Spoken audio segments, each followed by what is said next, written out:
nasa ating linya si Mayor Attorney Roselier Butz Rodriguez po ng Kapas Tarlac. Attorney, magandang umaga po, Mayor. Magandang umaga po, Sir Ted, at saka kay DJ Chacha at sa inyo pong mga tagapakinig. Magandang umaga po. Dakal pong salamat, Mayor. Dito po sa inyo pong pagbibigay po ng oras sa aming pong programa. At Mayor, kayo po'y sumulat dito po kay CEO Engineer Joshua Bingkang ng BCDA para po dito sa nababalita ngayon na Pax Silica Project. Ano pong adikain ng inyong liham, Mayor? Doon po sa aming liham, hinihiling po sana namin na magkaroon ng initial dialogue with BCDA tungkol po dito sa tinatawag na Pax Silica Project. Yes, sir. Can you expound, please? Ang laman po ng sulat ay gusto po namin maipaabot sa BCDA yung aming mga concern, yung mga issues namin dahil marami po kaming naririnig, nababasa, tungkol dito sa proyektong ito. At kami po ay hindi naman nakonsultahan dito. Kung kaya po hiniling namin sa BCDA na kung pwede, magkaroon po kami ng dialogue. Okay. So, kumbaga sir, panay na po laman ng balita ito na pag-uusapan na pero kayo mismo hindi pa kayo nakukonsulta o nakakausap man lamang ng BCDA. Tama po yun. Opo.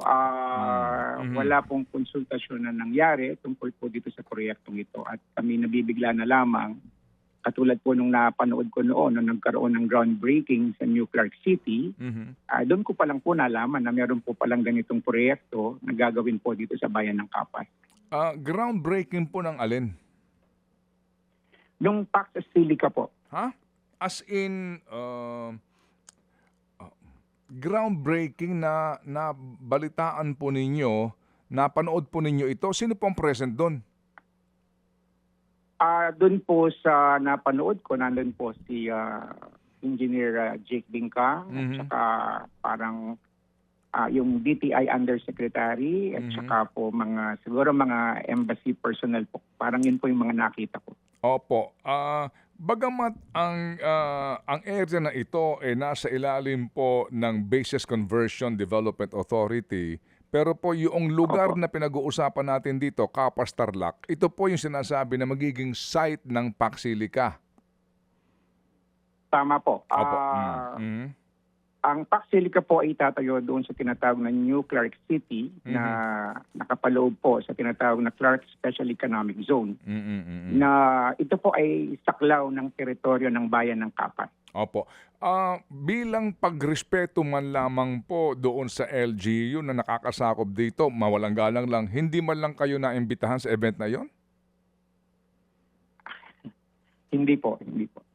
Alright. Sa ilalim po ng batas, attorney, can you educate us kapag ho ba special economic zone ng isang lugar, gaya po ng ilang pong mga economic zone, halimbawa sa Bataan meron yan, sa Cagayan meron yan, kapag ho ba ganyan, meron ba silang autonomy na hindi maaari makialam ang local government doon na nakakasakop doon sa geographical location po ng economic zone? Generally speaking po, sa pagkakaalam ko, pag ang isang lugar ay nasa loob ng special economic zone, tama po yung term na ginamit ninyo, may autonomy po sila. So ibig sabihin po, hindi po kami pwedeng makialam sa administration na sakop ng special economic zone, katulad po ng New Clark City. Opo. Pero paano po dito, halimbawa, ang permits, no? Kasi kung kayo po sa Kapas, gaya po ng ilang LGUs, ay meron pong mga hinihingi ng mga building permit, sanitary permit, kung anumang mga permit. Dito po, hindi na dadaan sa inyo? Hindi na po. Totally po, walang anumang permit o clearance na kinukuha sa munisipyo po namin sa lahat po ng mga proyekto na ginagawa po sa New Clark City. Opo, pero sa usapin po ng halimbawa nga yung pangamba, yung environmental impact nito sa komunidad. Sa ganyan ho mga usapin, ano ho ang inyong tingin, attorney? Pwede na ho kayo makialam dito? Sa usapin po, nakalagay naman po sa local government code. Kung meron pong project ang national government na may posibleng environmental impact, Mm-mm. kailangan pong konsultahin ang concerned local government unit. At yun po sana ang gagamitin namin Mm-mm. na basihan para hilingin sa BCDA Mhm. na magkaroon ng komprehensibong public consultation. Ayan. Attorney, Mayor, amin po nakapanayam itong si President Bingkang ano po. At natanong namin siya. Opo. Oo, dito nga sa mga agam-agam ng iba na unang tanong ko ano ba itong pabrikang ito? May sinasabi siya na pag yun daw pong mga mineral na ating pong ina-export, no? Mga mining minerals na iyan, sa halip na ho na i-export, idadaan daw Opo. dito, ipoproseso, etc. etc. So ang tanong nga namin, paano yung waste disposal halimbawa, no? Oo. Hindi siya actually makasagot kasi nga mukhang wala pa talagang kaukulang plano, no? Pero natanong din namin siya na Opo. ito bang kumpanyang ito, kung sino man yan, ay mauobliga na kumuha ng environmental compliance certificate. Ang sabi niya, oo daw. Kasi nga dapat daw sumunod sa lahat ng panuntunan ng DENR. Sa ECC, as you know, Attorney, Mayor, ang ECC, isa Opo. sa mga requirement dyan, yung pagtanggap ng komunidad, ng pagtanggap ng lugar kung saan itatayo yung humihingi ng ECC. Dito ho sa usapin ng may autonomy itong BCDA, itong New Clark City, tapos lugar nyo ito, paano yung kaya? Sa usapin Opo. po ng ECC, paano pag hindi kayo kinonsulta dyan? Titingnan po namin kung ano ang hanggang saan po yung karapatan ng LGU namin tungkol sa usapin ng mga proyekto na nasa loob po ng New Clark City. Yun po yung titingnan namin. Katulad po ng nasabi ko, sa local government code naman po nakalagay doon na kung may project ang national government, kailangan pong konsultahin ang concerned local government unit kung ang proyekto ay may environmental impact. Hihilingin po namin yon at ipipilit po namin yon sa ating pamahalaan. Opo, ipipilit po ninyo. No? Kumbaga, hindi kayo Opo. papayag na hindi kayo makonsulta. Practically, hindi ito negotiable. Opo. Kailangan po maipakita ng BCDA at ng DNR na meron pong social acceptability doon po sa proyekto. So, Okay. mandatory po dapat itong public consultation. Opo, hindi po pwede. Sige. Ito pong lugar na ito, ang sinasabi ng Malacanang, sinasabi ni Ginoong Bingkang, wala namang maapektuhan ng mga magsasaka, mga katutubo, at komunidad. Is that accurate? Sa pagkakaalam ko po, insofar as yung mga farmers po, may matatamaan pong farmer. Base po. Sir Ted, ganito po. Bunsod po nung sulat ko, yung liham ko sa BCDA kay Engineer Jake Bingkang, napagbigyan po yung aming kahilingan na magkaroon ng dialogo. So kahapon po, natuloy po yung aming dialogo at mismong nakaharap po namin si Engineer Bingkang. At doon po, na pinresent po, na ilatag kung ano po itong Pax Silica. So yan po yung isang tinanong namin, may matatamaan bang farmers at may ma-affect, may madi-displaced ba na IT community.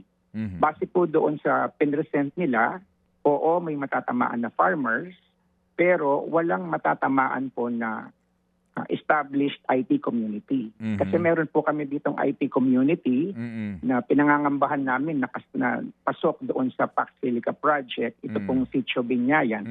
Pero doon po sa ipinakitang mapa sa amin, labas po yung Sitio Binyayan doon po sa Pax Silica project. Opo. So dito po sa lugar po na ito, no? Kung sakasakali po ba na sila po ay magsimula ng kanilang pong mga kung ano man pong mga gagawin diyan, no? Magkaroon po ng actual earth movie dyan, etc. na hindi dumadaan sa inyo, ano pong aasahan ng inyong mga kababayan sa inyo, Mayor? Ayoko pong umabot na ang local government po ng Capas na host municipality po sa proyektong ito ay aabot pa po sa prosesong legal. Inaasahan pa rin po namin ng BCDA ay tutuparin po yung aming pakiusap na magkaroon ng public consultation. Okay, yung nga po, kung maaari po, daanin to sa magandang usapan at konsultasyon. Pero, sumagot na ho ba sa inyo, sa inyong sulat po, Mayor, itong si Engineer Bingkang? Katulad po ng nasabi ko, Sir Ted, kahapon po ay nagkaroon ng dialogo. At ipinaliwanag po at pinresenta yung Pax Silica Project. Sinagot po yung ibang mga katanungan namin. Pero dahil ito po ay overview lamang ng proyekto, hinihiling pa rin po namin at hiniling pa rin po namin sa BCDA na kung pwede magkaroon ng komprehensibong public consultation na hindi lamang po kaming mga local government officials ang nandoon, kundi lahat po ng stakeholders including non-governmental organization at saka po mga concerned sectors. So doon po sa briefing na ginawa sa inyo, nabanggit ba yung yung sinasabing yung framework agreement? Hindi po na ibigay ng detalye yon. Naitanong ko nga po kung kasi sa mga news report po may nababanggit na magkakapirmahan na ata ngayong November. Na itanong ko po yon yung pirmahan na yon. Hindi pa po malinaw ang sagot po ng DCDA. Okay. Of course, naipangalandakan sa inyo ang dami ng trabaho na maaaring maibigay sa inyong kababayan. Opo. Naniniwala kayo kaagad ron? Opo. Siyempre po, may reservations po kami kasi wala naman pong detalye kung anong klaseng trabaho, ilan yung magtatrabaho. Pero naipabot namin po sa kanila na kung sakaling matuloy po yung proyekto, ay mabigyan po ng prioridad ang aming mga kababayan, lalo na po itong mga farmers na maapektuhan. Opo. Sino po ang nag-briefing sa inyo, Mayor? Mismong si Engineer Jake Bingkang po ang nandoon. Okay. Nabanggit niya ba kung ano ang business model dito? Anong ibig sabihin ng business model, Sir? Business model meaning who will invest? Ito ho bang investor talaga magdadala ng pera o utang din sa Pilipinas? Wala pong ganong detalyeng nabanggit. Pagamat may nasabi pong mga ilang IT companies na posibleng pumasok. Okay, sige po. So, ano po ang sabi sa inyo? Kailan kayo ulit magtutuos po, Mayor? Ang hiniling po namin na bumaba sila dito sa bayan ng Kapas. Kung matutuloy po, yung ibinigay pong tentative schedule is next week po, Martes. Tuesday po, sa bayan ng Kapas. Gagawin po yung dialogue naman po, hiniling namin sa mga concerned barangay official. Okay. Kasi mukhang talagang itutuloy yata ito, no? Whether you like it or not. Ganun po ang ganun yata ito, no? Tutol ko hindi itutuloy talaga ito. Mayor, doon po sa usapin ng ECC, na-raise ba ito kahapon? Hindi na po nabanggit ang tungkol sa ECC. Pero ang sinasabi naman po lahat po daw ng regulasyon na kinakailangan ay pagdadaanan daw po ng Pax Silica Project. Okay, anyway, sige. So kami po aantabay dito, Mayor, at kami po kasama po ninyo, no? Opo. Na hindi po tayo maraming salamat po. Hindi ho tayo tutol nga sa development at oportunidad ng kabuhayan at kaunlaran sa ating pong bayan, pero yung pong concern lamang ng iba sa napakaraming issues po, tubig, kuryente, at maliban doon, yung environmental impact nito sa ating pong kapaligiran. Mayor, salamat po na marami, sir. Mga kapatid, patuloy po kayong tumutok sa 105.9 True FM para sa totoong balita, impormasyon, music, and entertainment. Mag-subscribe sa aming YouTube channel at podcast at sundan nyo kami sa Facebook, Instagram, X at TikTok sa True Network PH. Bisitahin din po ang aming official website, truefm.ph. At panoorin din kami sa True TV Signal, Channel 19. Kami po ang 105.9 True FM. Laging true sa'yo, kapatid.